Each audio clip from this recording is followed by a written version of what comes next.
welcome back, Poppy. Have I got some issues to close out the show for you? I want to start with Adelaide United first. Yes. Just trying to join the dots on this, and we'll come back to the AFL and coaches there. But Coach Armour, first round 5 of this season, they were on the bottom of the ladder. They were. And people were coming at everywhere to sack the coach. Yes. Now he's Coach of the Year. Yes. And he's got Adelaide United playing in its first grand final in Adelaide. Yeah. Since Aurelio Vidmar was coach to be playing a grand final. This is the first one in Adelaide. Yes. Are we just too early pulling the plug on coaches? We are so passionate about our Because this guy could sport. legitimately be gone. Well, exactly right. Well, he didn't win a game for the first 8 matches, in actual fact, although He was draws. about to set a new record of the worst start to a season ever for Adelaide United. Which is quite incredible. And they say a week's a long time in sport. Well, he's had a season to turn it around. And he and the players should be really proud of themselves. And Bruce Chitte made the point last week, and I really liked the comment he made. He said, listen, Melbourne City were a good side, but we're a family, and a family will beat a good side every time. And I reckon that highlighted the strengths, the bond that sometimes is formed out of the stress of that first 8 weeks of the year. You know, they hung tough when you could have forgiven them for letting it fall away. Now, I think we're going to see the biggest state team-based sporting event this state's ever seen. Now, you'll say, well, how does that work? How does that work? Well, let me tell you. I'm glad you asked. There's more. We're going to get 50,000 people to go and see Adelaide United play. Which in itself, by when Tuesday night, 43,000 tickets were sold. So let's expect it's a sellout on Sunday, right? Now, the Crows and Port, yes, get 50,000 on a weekly basis, but that's for a home and away game, or at best, a preliminary final. Yep. The key is still a week or two away. They have to go to the MCG to play the grand final. This is it. So there's not been... You've been part of an NBL championship and you fill it at 7,000. Yep. But with respect, I don't think you would have got 50,000 to it. Yep. So I reckon the state has all of a sudden embraced the World Game in this particular state. And Adelaide United played Liverpool and got 50,000. But again, it was a bit of a showcase game. This is for a trophy. This is for something that they can hang the club's history on.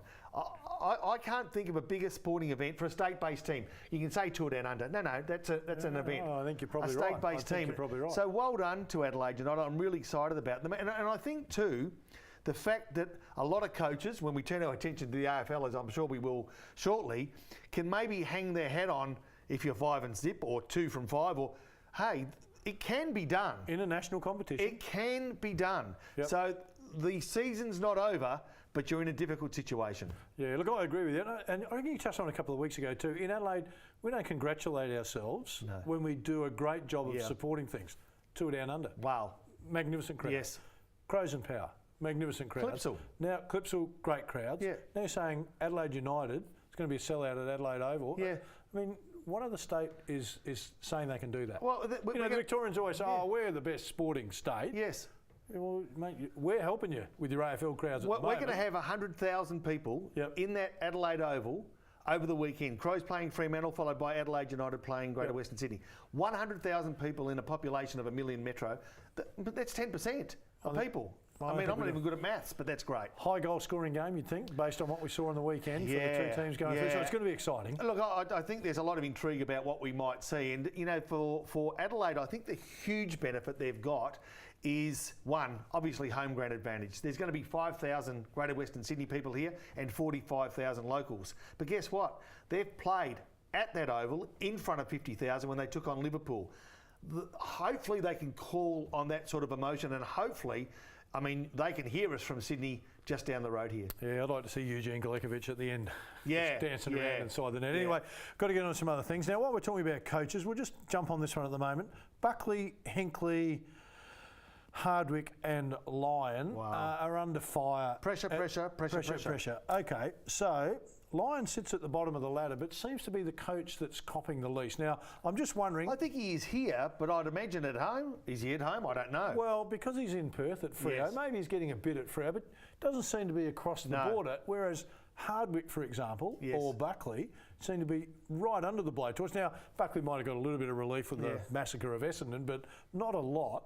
Yet they're up the ladder higher than Ross Lyon, whose team, by the way, played in the grand final last year. Or the preliminary finals, I'm not I'm not suggesting for a moment that Lyon's not a great coach. Yes. I just think people need to understand there are times and injuries and things that happen where you can't repeat that easily. No. And I'm using him as an example because everyone has seen him as being such a good coach. Yep.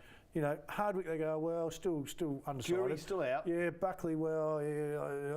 Hinckley, well, first year was good, but he's been struggling. Lyon's not getting that criticism because he's been to prelim finals and been to a grand final. He hasn't won any of them. No. But I just think if he's that good a coach and he's that good, how's he on the bottom right now? Well, you know, does that say the standard of the league? Well, you know, look, to me, they're the biggest disappointment in the competition by far. We talk about the disappointment here in South Australia about Port Adelaide, and in Melbourne it's all about Richmond and Collingwood, obviously, as two high-profile sides. But Fremantle, coming off a preliminary final appearance and as one of the favoured sides this year, okay, they lost 5 from the weekend. Mate, they're zipping 5 and coming to Adelaide. They've got no chance of beating Adelaide. No. They're zipping 6. Like, they've obviously got huge issues. I just wonder whether part of his assistant coaching team, which involves some Hawthorn players who are trying to get that edge into Fremantle, might cop the brunt of it. And I wonder whether or not, like Port Adelaide have done, trying to bring something new to that team has actually affected them in a negative way. Yeah, look, I'm always going to support the coach. I'm saying give it a year, give it till the end of the year before you start putting that heat on them. But you deserve heat. I think it's... you're in a position where you're going to cop. It's an emotional game. And you get it too. You've been in the situation where if Ross Lyon, Hardwick, Buckley and Hickley don't expect heat, mate, there's part of their problem. They should be... What the solution is to find the answer for them. And I don't know what the answer is, and I like to think I know most things. I've got no idea what the answer is. What is it, Phil? One of the answers is always going to be a talent. Yeah. So if you can take, and I've said this to you before, let's get Fremantle's team, put it down on paper. Yep. Let's get North Melbourne right now. They're on top of the ladder. So we're just talking teams right now. Yep. How many players from North Melbourne can you fit into the Freo team? And vice versa. And vice versa. Yeah. Now, if you can go, well, we can get 14 North Melbourne blokes in, coming the other way, well, gee, only 4 Freo blokes, then there's your problem. Yeah. Now, there may be some other tactics involved, but just based on talent, let's have a look at that. If you said, okay, we accept that that's the talent base, then your next question as a board is to say, has he got the players playing as well as they can? Are all the players playing as well as they can? Now, if he's doing that, we're not winning, can't ask any more than that. If you're saying, well, half the blokes aren't performing all that well, now we've got to start looking at some other things. And I think too, showing some calmness in these sort of troubling times by the coaching, by the club, by the players, and having a belief in going forward we can turn this around. Because there is an example there in Adelaide United, and I love that example, that if you stay true to what you believe in, it can turn around. There's an old saying, whether you think you can or think you can't, you're probably right. You've got to start by believing you can. Yes, I think the other one on that is if you have a look at Jeff Kennett at Hawthorn in his time there, he probably wanted Clarkson sacked at least 3 times I can remember, maybe 4 or 5. Now they are the greatest AFL club ever. Yeah. So amazing. I think that shows it. I had a look at Joel Selwood in the game against Power on the weekend. Yes. He has got scratch marks all over his neck, shoulder and everything.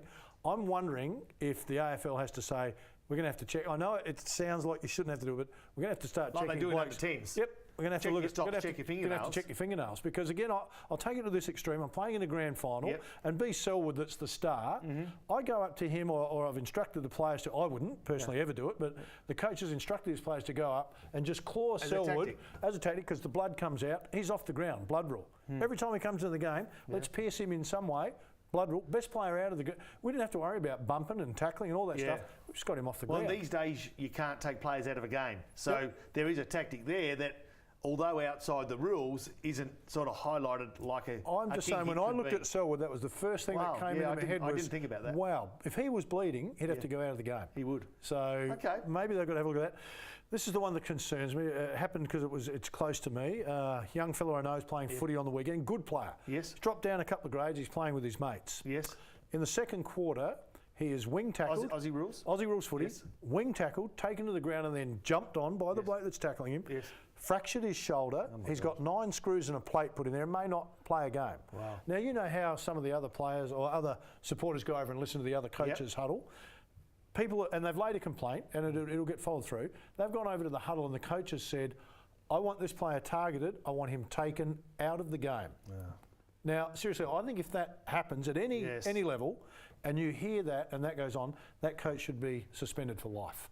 I can say, It's not hit in him the spirit. hard, Hit him do hard, that, whatever. sure. But when you're talking about, I want him out of the game, do whatever it takes to injure him to get him out of the game, I think you've crossed the line as a competitor and as a coach. No question. And I think, the times have changed these days, and when you used to say take someone out of the game, it may actually mean take them out of the game, like off on a stretcher, because that was some of the language that used to be used in the 70s, I guess, and even prior.